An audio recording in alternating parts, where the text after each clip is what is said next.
যেটা বাধা ছিল যে কোর্টে, যেটা বাধা ছিল কোর্ট, আজকে আপনি ওখান থেকে গ্রিন সিগন্যাল পেয়ে গেলেন, কি রকম প্রস্তুতি চলছে? প্রস্তুতি তো দেখছেন, পুরো ডায়াস হচ্ছে 6 ফুট হাইটের ডায়াস।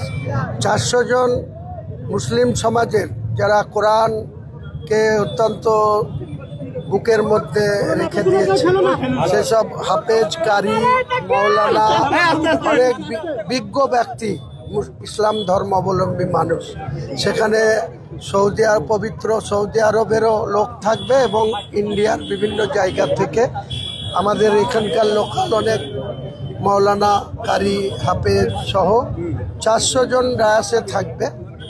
বেলা 12টার আগেই ওনারা ডায়াসে উঠে যাবে। 12টা থেকে 2 ঘন্টা প্রোগ্রাম চলবে, কোরআন তেলাওয়াত চলবে, তার সঙ্গে সঙ্গে এলইডি সেট করা হবে। এলইডি এখানে থাকবে, এলইডি ওখানে স্পটে থাকবে। এলইডির মাধ্যমে, কারণ এত লোক হয়ে যাবে, আজকে যেভাবে লোকের উন্মাদনা, কালকে তখন সকালবেলায় দেখবেন আর বেলডাঙ্গা থেকে রেজিনগরের রাস্তায় আর কোনো হাঁটার জায়গা থাকবে।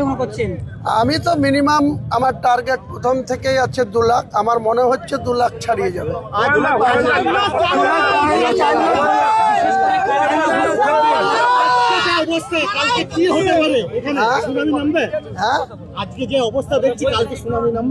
সম্ভাবনা প্রবল। যত বেশি লোক এখানে আসবে, উপস্থিত হবে, তত কিছু লোকের চুল কুঁকড়াতে শুরু করবে, মাথার চুল কুঁকড়াতে শুরু করবে। পুলিশের যেমন নিরাপত্তা দেখার দায়িত্ব, তেমনি আপনি একজন জনপ্রতিনিধি হিসেবে আপনারও দায়িত্ব রয়েছে। আপনি এত লোককাল কি করে সামলাবেন? পর্যাপ্ত প্রশাসনিক সহযোগিতা হবে। এখানে 9 ব্যাটালিয়ন কেন্দ্রীয় বাহিনী চলে এসছে, আরও গোটা রাজ্য থেকে বিভিন্ন জায়গা থেকে পুলিশের আধিকারিক এবং ফোর্স পুরো মজুত হচ্ছে। রাত্রের মধ্যে এত পুলিশ এখানে থাকবে। বাকি আমার 2000 ভলেন্টিয়ার থাকবে আমার সঙ্গী সাথীরা। আমি সর্বোপরি একাই 10,000 লোককে কন্ট্রোল করে দেওয়ার ক্ষমতা রাখি।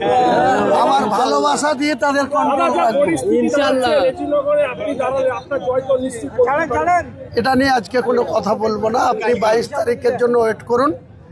Morning shows the day.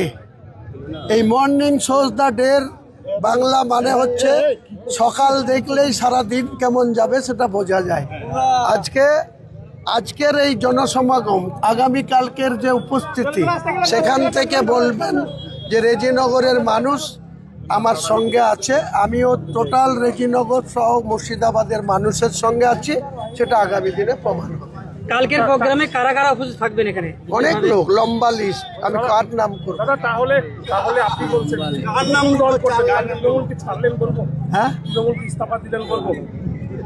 তৃণমূলে আমি কিছুতে নেই ভাই। বিধায়ক পদটা আছি, সেটা যে কোনো টাইমে ডিসেম্বরের মধ্যে গিয়ে রিজাইন করে দেবো। উনি আপনাদের কোনো চিন্তা নেই।